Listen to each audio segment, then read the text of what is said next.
नमस्कार। आइए एक ऐसे सफर पर चलते हैं जहां हम मुश्किल से मुश्किल विषयों को सरल और दिल को छूने वाली कहानियों में बदलते हैं। तो चलिए शुरुआत करते हैं एक बहुत ही गहरे सवाल से।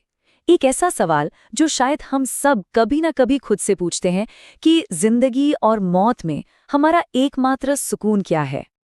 पता है, ये कोई नया सवाल नहीं है, बल्कि लगभग 500 साल पहले 16वीं सदी के उस उथल-पुथल भरे दौर में ज़ेकारियास उरसाइनस नाम का एक शख्स था, जिसने अपनी पूरी जिंदगी लगा दी बस इसी एक सवाल का जवाब ढूंढने में। एक ऐसा जवाब जो वक्त के साथ मिटे नहीं। तो आखिर कौन था ये आदमी जिसे शोहरत से ज्यादा सच्चाई की परवाह थी? आइए जानते हैं इस अनिच्छुक सुधारक की कहानी। उरसाइनस वो एक ऐसे हीरो थे जो कभी हीरो बनना ही नहीं चाहते थे। एक बहुत ही शांत, पढ़ने लिखने वाले इंसान।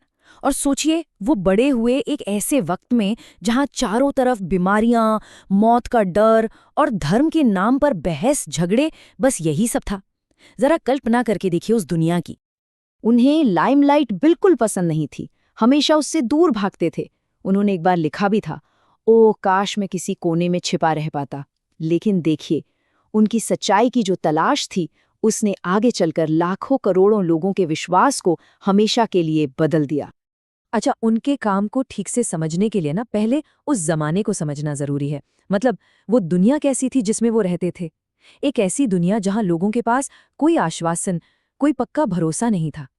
उस समय पर ना बहुत से लोगों के लिए उनका धर्म सुकून देने की जगह उल्टा चिंता का कारण बन गया था। हर वक्त बस एक ही सवाल दिमाग में घूमता रहता था, क्या परमेश्वर मुझे स्वीकार करेंगे? क्या मैं उनकी नज़रों में काफ़ी अच्छा हूँ? और ये सवाल एक बोझ बन गया था, जिससे सिर्फ डर, अपराध बोध और बेचैनी ही मिलती थी। तो उरसाइनस ने लोगों की इस बेचैनी को देखा, इस आध्यात्मिक उलझन को देखा, और उन्हें लगा कि लोगों को एक नए रास्ते की ज़रूरत है। तो उन्होंने तय किया कि वो एक ऐसी गाइड बनाएंगे जो लोगों को इस डर के चक्कर से बाहर निकाले और उन्हें भरोसे और सुकून की तरफ ले जाए। और उनका समाधान एक बहुत ही सरल, लेकिन उस जमाने के हिसाब से एकदम क्रांतिकारी दस्तावेज के रूप में सामने आया। एक ऐसी गाइड जो पूरी जिंदगी के लिए थे। वहां के शासक फ्रेडरिक तृतीय ने उन्हें ये काम सौंपा था, और उरसाइनस ने बनाया हाइडेलबर्ग कैटेकिज्म। अब ये नाम सुनकर कोई भारी भरकम किताब मत सोचिएगा। ये बस सवाल जवाब के फॉर्मेट में एक पर्सनल गाइड जैसी थी, जिसका मकसद ही था सुकून और स्पष्टता देना। और उन्होंने पूरे ईसाई जीवन को एक सरल 3 भाग की यात्रा में समझा दिया। पहला, हमारी समस्या क्या है, यानी हमारी गलतियां कितनी बड़ी हैं। दूसरा, हमारा समाधान क्या है, हम इससे आज़ाद कैसे हो सकते हैं।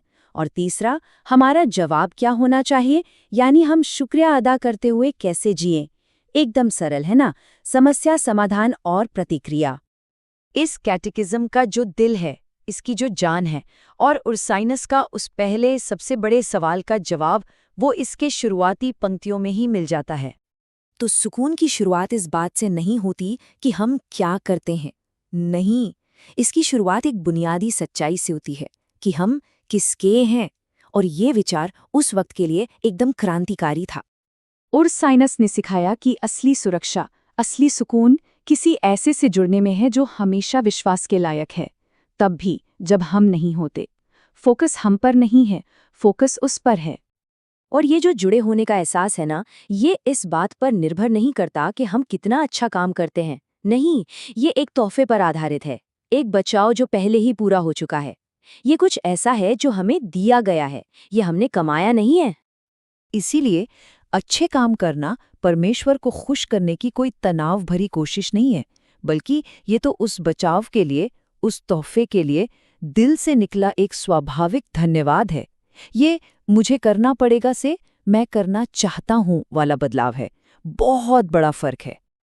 तो सवाल ये है कि ये 500 साल पुरानी बात आज की इस तेज रफ्तार आधुनिक दुनिया में हमारे लिए क्यों मायने रखती है? इसकी क्या अहमियत है आज? क्योंकि इंसान की जो बुनियादी ज़रूरतें हैं ना, सुरक्षा, मकसद, उम्मीद, वो तो बदली नहीं है। आज के तनाव, सोशल मीडिया का दबाव, असफल होने का डर, इन सब के बीच उरसानिस का संदेश सीधे हमारे दिल से बात करता है। ये उलझन में स्पष्टता देता है, डर में सुकून और शक के बीच उम्मीद। तो इस संदेश का निमंत्रण ये नहीं है कि और ज्यादा मेहनत करो या सिद्ध बन जाओ, नहीं। इसका निमंत्रण है भरोसा करने का, एक ऐसे सुकून पर जो हमारे अंदर से नहीं, बाहर से आता है, एक ऐसी चट्टान पर आराम करना जिसे हमने नहीं बनाया। आखिर में जिस सुकून की बात उर्साइनस ने की, वो सिर्फ एक विचार नहीं है, ये एक गहरा व्यक्तिक एहसास है, साथ होने का, महफूज होने का, ये जानने का एहसास कि जिंदगी चाहे कुछ भी सामने लाए या मौत ही क्यों ना आ जाए, हम अकेले नहीं हैं। इस चर्चा में हमारे साथ जुड़ने के लिए बहुत बहुत शुक्रिया। जाते जाते बस एक सवाल छोड़ जाते हैं, आज के दौर में सुकून का जरिया क्या है, इस पर जरूर सोचिएगा। अगर ये बातचीत अच्छी लगी तो इसे लाइक करें और आगे भी ऐसी चर्चाओं के लिए सब्सक्राइब करें।